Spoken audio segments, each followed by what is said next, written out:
കൊന്നോടോ അവനെ എന്നുള്ള ചോദ്യത്തോടൊപ്പം ദയനീയമായി നോക്കിയത്. വെട്ടിതിരിഞ്ഞുകൊണ്ട് ഡേവിഡ് അവൻ നോക്കി. ഹല്ലേലൂയ, സ്തോത്രം എന്ന് പറഞ്ഞ് വിളിച്ചുകൊണ്ട് കോട്ടുമായിട്ട് യു ക്യാരി ഓൺ എന്ന് പറഞ്ഞ് സീറ്റിലേക്ക് ചെരിഞ്ഞു കിടന്നു. ഇടം കണ്ണാൽ ഒളിഞ്ഞു നോക്കിയത്. അതുവരെ കലിപ്പ് നിറഞ്ഞ മുഖത്ത് ചെറുപുഞ്ചിരി കണ്ടുപിടിക്കാൻ കഴിയാത്ത രീതിയിൽ മിന്നി പറഞ്ഞത്. മറ്റവൻ സമാധാനത്തോടെ നെഞ്ചിൽ കവിച്ച് സീറ്റിൽ നേരെയിരുന്നു. വാഹനം അതിവേഗത്തിൽ മുന്നോട്ട് കുതിച്ച് പാഞ്ഞിരുന്നു. അതിവേഗം ചലിച്ചുകൊണ്ട് ആ ബ്ലാക്ക് ലംബോർഗിനി ദീപപ്രഭയായി മുങ്ങിക്കുളിച്ച് തലയെടുപ്പോടെ നിൽക്കുന്ന ആ വലിയ ഗേറ്റിന് മുമ്പിലായി എഴുതിയ കളത്തിൽ പറമ്പൻ നെയിം ബോർഡ് കടന്ന് അകത്തേക്ക് പ്രവേശിച്ച് കഴിഞ്ഞിരുന്നു. ഒരിരമ്പലോടെ കോമ്പൗണ്ടിലായി വന്നിരുന്നു. കോ ഡ്രൈവർ സീറ്റിൽ നിന്നും പുറത്തേക്ക് ചാടിറങ്ങി ശ്വാസം വലിച്ചു വിട്ടുകൊണ്ട് ഡ്രൈവിംഗ് സീറ്റിൽ ഇരിക്കുന്നവൻ നേരെ കുനിഞ്ഞു നോക്കി. ചാടിത്തുള്ളി അകത്തേക്ക് പോയി അവിടെ വല്ലതും വിളമ്പാനാണ് പൊന്നുമോന്റെ ഉദ്ദേശമെങ്കിൽ അറിയാലോ എബി തരകൻ. എണീച്ച് നടക്കാൻ നിനക്ക് കാല് കാണുകയില്ല, അതോർത്താ നല്ലത്. ഇനി ചെന്നേര് കാവടി തുള്ളിക്കൊണ്ട് എന്ന് പറഞ്ഞു ഡ്രൈവർ സീറ്റിൽ നിന്ന് ഇറങ്ങി വന്ന ഡേവിയുടെ ഡയലോഗിൽ കാറ്റുപോയ ബലൂൺ കണക്കി നിന്ന് എബിച്ചൊരു കഴുത്തിലൂടെ അവൻ കഴിച്ചുറ്റി. വാടാ, നമുക്ക് ഒരുമിച്ച് മുഖം കാണിച്ചേക്കാം എന്റെ ഗ്രേറ്റ്സ് കരിയാ കളത്തിപ്പറമ്പിലിനെ. ദാ പരനാറി, അത് നിന്റെ അപ്പനല്ലേ? അങ്ങേരെങ്ങാൻ ഇന്നത്തെ നിന്റെ പെർഫോമൻസ് അറിഞ്ഞ പൊന്നു മോനെ ഡേവിഡേ. അതിനറിയത്തില്ലല്ലോ, ഞാൻ പറയുമല്ലോ എന്ന് വിളിച്ചുകൊണ്ട് പറഞ്ഞു കഴുത്തിൽ പിടിമുറുകിയത് ഒരുമിച്ചായിരുന്നു. പന്നി കൈ എടുക്കടാ എന്ന് പറഞ്ഞ് ചുറ്റിയ കൈ വലിച്ചു മാറ്റി സ്വയം കഴുത്തിൽ തൊട്ടുകൊണ്ട് നിനക്ക് നീ ചോറുണ്ടോടാ?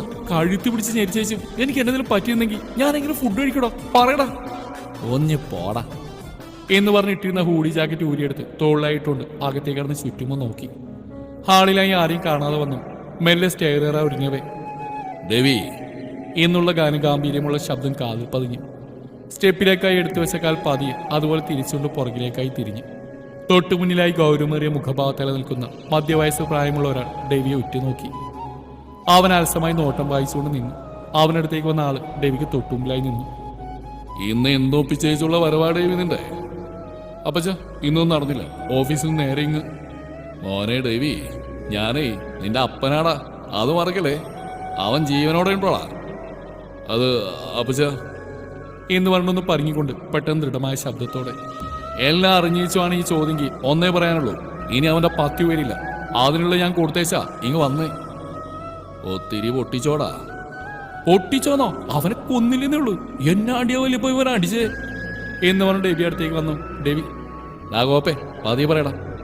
നിന്റെ ഡയലോഗ് ഞാൻ കേട്ട് അമ്മച്ചിയോ വല്യമ്മച്ചോ വന്നേച്ചാലുണ്ടല്ലോ എണീറ്റ് നടക്കുകയില്ലെന്നല്ലേ.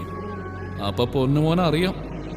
ദേവി, ഇത് ഞാൻ ക്ഷമിച്ച ആൽഫ്രഡ് നമ്മുടെ കമ്പനിക്കെതിരെ കളിച്ചുകൊണ്ട് മാത്ര.